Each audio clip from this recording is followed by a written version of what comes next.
In a dramatic escalation of its conflict with the Australian government, Facebook has now blocked all media content in the country.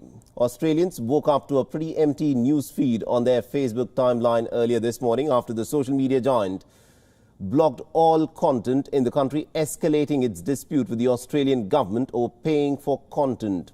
Now, Australia's government has been quick to react. It has called the move as heavy-handed and completely wrong. Facebook was wrong. Facebook's actions were unnecessary.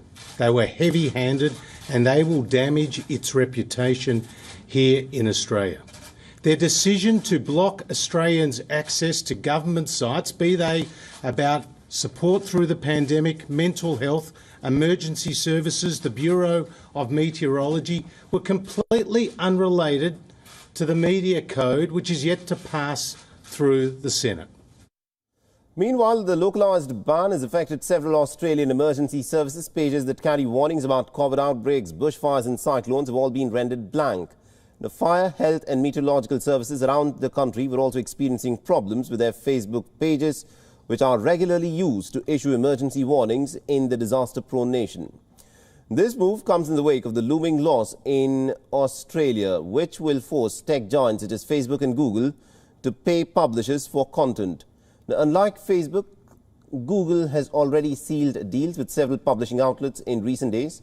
The Australian law requires Facebook and Google to actually reach commercial deals with news outlets whose links drive traffic to their platforms or be subjected to forced arbitration to agree a price. Discussions with all of the parties, all of the stakeholders, digital platforms, news media businesses, that will continue, but what will also continue is we'll continue with the process of legislating the code. The principle is very clear.